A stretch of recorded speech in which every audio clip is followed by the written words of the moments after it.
अस्सलाम वालेकुम everyone dear students. आज की वीडियो में मैं आपको बताऊंगा कि वो 10 कौन सी कॉमन मिस्टेक्स हैं जो तमाम तलबा जीसी यूनिवर्सिटी लाहौर के इंटरव्यू में करते हैं, और आपको बताऊंगा कि आप किस तरीके से उन मिस्टेक्स को अवॉइड करके अपने इंटरव्यू की परफॉर्मेंस को बेहतर कर सकते हैं। उससे पहले मैं आपको ये बताता चलूँ कि मैंने जीसी यूनिवर्सिटी लाहौर के इंटरव्यू की कंप्लीट प्रिपरेशन गाइड इसी चैनल के ऊपर कल ही अपलोड कर दी थी। उससे आप इस चैनल के वीडियो सेक्शन में जाकर देख सकते हैं, और उस वीडियो का लिंक मैं इस वीडियो की डिस्क्रिप्शन और फर्स्ट कमेंट में पिन कर दूंगा। आपने इस वीडियो को देखने के बाद वो वीडियो लाजमी तौर पर देख लेनी है, क्योंकि उसमें मैंने मुकम्मल तौर पर बताया है कि आपकी बॉडी लैंग्वेज कैसी होनी चाहिए, आपकी ड्रेसिंग कैसी होनी चाहिए, आपने कौन सी लैंग्वेज यूज़ करनी है, मोस्ट कॉमन क्वेश्चंस कौन से हैं, और आपने उनको आंसर किस तरीके से करना है। पहली गलती जो ज़्यादातर तलबा करते हैं वो ये करते हैं कि उन्हें जीसी यूनिवर्सिटी लाहौर की हिस्ट्री के बारे में नॉलेज ही नहीं होता। ये चीज़ ये शो करती है इंटरव्यू के दौरान कि आप जीसी यूनिवर्सिटी लाहौर में एडमिशन हासिल करने के लिए जेन्युइनली इंटरेस्टेड ही नहीं हैं, बल्कि आपने सिर्फ एक नाम सुना है और आपने अप्लाई कर दिया है। इसको अवॉइड करने का तरीकाकार ये होता है कि आपने जीसी यूनिवर्सिटी लाहौर की हिस्ट्री को देख लेना है, यानी ये इदारा कब बना, बाद में इसे यूनिवर्सिटी का दर्जा कब दिया गया। वैसे ये इदारा 1864 में बना था और यूनिवर्सिटी का दर्जा 2002 में मिला। उसके बाद इसमें कौन कौन सी सोसाइटीज़ हैं और कौन से एलुमिनाई हैं, यानी कौन से नामवर लोग हैं जिन्होंने इस इदारे से तालीम हासिल की, वो भी मैं आपको बता देता हूँ। उनमें शामिल हैं अल्लामा इकबाल, मौलाना तारिक जमील, हामिद मीर, फैज़ अहमद फैज़। जीसी यूनिवर्सिटी लाहौर की हिस्ट्री को याद रखना इसलिए ज़रूरी है क्योंकि इंटरव्यू के दौरान एक सवाल आपसे लाजमी तौर पर किया जाता है कि वाई जीसी यूनिवर्सिटी लाहौर, की आप जीसी यूनिवर्सिटी लाहौर में ही क्यों एडमिशन हासिल करना चाहते हैं। उसे जस्टिफाई करने के लिए आपने बताना होता है कि ये इदारा एक बहुत ही प्रेस्टिजियस इंस्टीट्यूशन है, इस इदारे ने फलां फलां बड़े नाम पैदा किए, इसलिए मैं उनसे मुतासर हूँ और इसलिए वजह से मैं इस इदारे में एडमिशन हासिल करना चाहता हूँ। दूसरे नंबर पर जो तुलबा मिस्टेक करते हैं वो ये करते हैं कि उनका ड्रेस और बॉडी लैंग्वेज बहुत ही पुअर इंप्रेशन दे रही होती है। तुलबा ये मिस्टेक करते हैं कि वो कैजुअल क्लॉथ्स को पहन लेते हैं, वो बिल्कुल थके थके दिखाई देते हैं और उनका पोस्टर बिल्कुल ही ख़राब होता है। अगर आप ऐसा करते हैं तो इंटरव्यू पैनल को ये लगता है कि आप बिल्कुल भी सीरियस आदमी नहीं हैं। इसको अवॉइड करने का तरीकाकार ये है कि आपकी ड्रेसिंग बिल्कुल फॉर्मली होनी चाहिए। आपने फॉर्मल ड्रेस पहनना है, या फिर अगर आप शलवार कमीज़ पहनते हैं तो वो नीट एंड क्लीन होनी चाहिए और इस्त्री की होनी चाहिए। आपके शूज़ पॉलिश होने चाहिए। आपने आई कॉन्टैक्ट मेंटेन करना है, पोलाइटली स्माइल करना है, यानी आपने ज़्यादा भी नहीं हंसना बल्कि हल्की सी स्माइल देनी है, और आपने बिल्कुल एतमाद के साथ इंटरव्यू पैनल के सामने बैठना है। तीसरे नंबर पर कुछ तुलबा ये गलती करते हैं कि वो बिल्कुल कैजुअली बोलना शुरू हो जाते हैं, वो कुछ ज़्यादा ही कंफर्टेबल हो जाते हैं और इस तरीके के लफ्ज़ जैसा कि यार, अच्छा और इस तरीके के लफ्ज़ इस्तेमाल करना शुरू कर देते हैं। इससे इंटरव्यू पैनल थोड़ा हर्ट होता है और आपका इमेच्योर इंप्रेशन पड़ता है।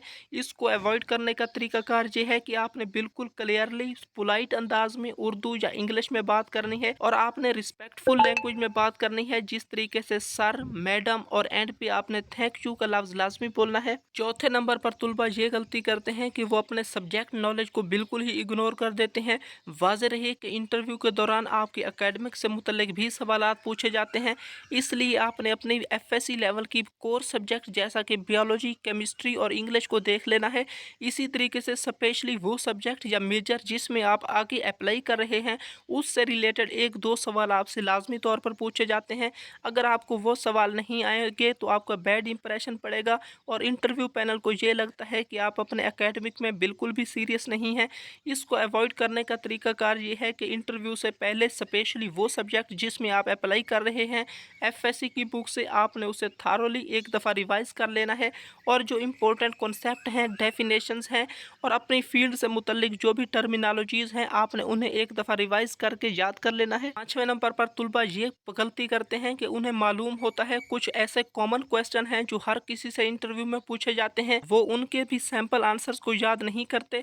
जिस तरीके से tell us about yourself या इंट्रोड्यूस योर सेल्फ या फिर व्हाट आर योर गोल्स, ये वो सवालात हैं जो इंटरव्यू में हर किसी से पूछे जाते हैं। अगर आपको इनका भी आंसर नहीं आता होगा तो ये चीज़ ये शो करती है कि आपकी पुअर कम्युनिकेशन है या फिर लैक ऑफ सेल्फ अवेयरनेस है। इसको अवॉइड करने का तरीकाकार ये है कि आपने इन बेसिक क्वेश्चंस के जो आंसर हैं इंटरव्यू में जाने से पहले पहले उनकी प्रैक्टिस कर लेनी है, और इंटरव्यू पैनल के सामने आपने स्ट्रक्चर्ड मैनर में एग्जांपल्स के साथ आंसर देने हैं। छठे नंबर पर तुलबा ये गलती करते हैं कि वो बिल्कुल ओवर ओवर कॉन्फिडेंस हो जाते हैं, या इसे आप मुतकब्बिराना रवैया भी कह सकते हैं। वो बाज़ औक़ात पैनल को भी करेक्ट करने की कोशिश कर रहे होते हैं कि इंटरव्यू पैनल की इंफॉर्मेशन दुरुस्त नहीं है, या फिर ये कह लें कि वो ज़्यादा शोइंग ऑफ कर रहे होते हैं। इससे जो पैनल होता है वो हर्ट होता है, और जीसी यूनिवर्सिटी लाहौर हमेशा आजिज़ी और इज़्ज़त को ही वैल्यू देती है। अगर आप किसी चीज़ के बारे में नहीं जानते तो आपने ईमानदारी से बता देना है कि सर मैं इसके बारे में ज़्यादा नहीं जानता, और आपने साथ में ये भी ऐड करना है कि मैं इसे लर्न करने के लिए विलिंग हूँ। 7वें नंबर पर जो तुलबा मिस्टेक करते हैं उनके अनक्लियर कैरियर गोल्स होते हैं, क्योंकि आपसे पूछा जाता है कि आप इस फील्ड में आप अपने आप को 5 से 10 सालों में कहाँ देखना चाहते हैं। तो कुछ तुलबा इस तरीके के आंसर देते हैं, I want to be rich, या फिर ये कहते हैं कि मैंने अभी इसके बारे में सोचा ही नहीं है। ये जो आंसर होते हैं ये आपकी लैक ऑफ पर्पस और डायरेक्शन को शो करते हैं। इसे अवॉइड करने का तरीकाकार ये है कि आपने बिल्कुल एक क्लियर और रेलिवेंट कैरियर पाथ को तैयार कर लेना है। जिस तरीके से फार्म डी के प्रोग्राम के लिए आप कह सकते हैं, I want to work in hospital pharmacy और pursue research in clinical pharmacology. 8वें नंबर पर तुलबा जो बहुत बड़ी मिस्टेक करते हैं वो अपने पास्ट एक्सपीरियंसेस के बारे में नेगेटिव बातें करते हैं। अगर आप अपने प्रीवियस स्कूल या टीचर्स के बारे में नेगेटिव बातें करते हैं, या फिर अपने पर्सनल प्रॉब्लम्स को डिस्कस करते हैं, तो ये बिल्कुल आपका नेगेटिव और अनप्रोफेशनल इंप्रेशन पड़ता है। इसको अवॉइड करने का तरीकाकार ये है कि आपने जब भी आप अपने आप को आने वाले चैलेंजेस को डिस्कस कर रहे हों तो आपने उनको बिल्कुल पॉजिटिव वे में डिस्कस करना है, और आपने सिर्फ और सिर्फ अपनी पर्सनल ग्रोथ और उन लेसन्स पर फोकस करना है जो आपने सीखे हो। 9वें नंबर पर तुलबा ये गलती करते हैं कि उन्होंने इंटरव्यू के लिए जो डॉक्यूमेंट्स लेकर जाने होते हैं वो इनकम्प्लीट होते हैं या फिर अनऑर्गेनाइज्ड होते हैं। अगर आप अपने रिक्वायर्ड डॉक्यूमेंट्स को भूल जाते हैं या फिर उनको एक बेतुके अंदाज में लेकर चल रहे होते हैं, तो ये आपका बहुत ही बैड इंप्रेशन पड़ता है। इससे आपकी केयरलेसनेस और पुअर प्रिपरेशन शो होती है। इसको अवॉइड करने का तरीकाकार ये है कि जितने भी नेसेसरी डॉक्यूमेंट्स हैं आपने सबसे पहले उनको इकट्ठा कर लेना है, उसके बाद उनको एक ट्रांसपेरेंट फाइल में अरेंज कर लेना है। 10वें नंबर पर तुलबा ये गलती करते हैं कि वो बहुत ज़्यादा खामोश हो जाते हैं या फिर पैसिव हो जाते हैं, यानी वो अगर आंसर देंगे तो सिर्फ वन वर्ड का आंसर देते हैं, आई कॉन्टैक्ट को अवॉइड करते हैं, या फिर बहुत ही ज़्यादा नर्वस हो जाते हैं। इससे इंटरव्यू पैनल हर्ट होता है, और इससे आपकी वीक कम्युनिकेशन स्किल्स और लैक ऑफ कॉन्फिडेंस जो होता है, इसको अवॉइड करने का तरीकाकार ये है कि आप अपने दोस्तों या टीचर्स के साथ मॉक इंटरव्यूज़ की प्रैक्टिस करें, और अगर आपके दोस्त या टीचर्स नहीं हैं तो आप मिरर के सामने या फिर अपनी वीडियो रिकॉर्ड कर सकते हैं। उसके बाद अपनी वीडियो सुनकर उसमें से मिस्टेक्स निकाल सकते हैं। मज़ीद एडमिशन अपडेट्स के लिए इस चैनल को सब्सक्राइब कर लें। शुक्रिया।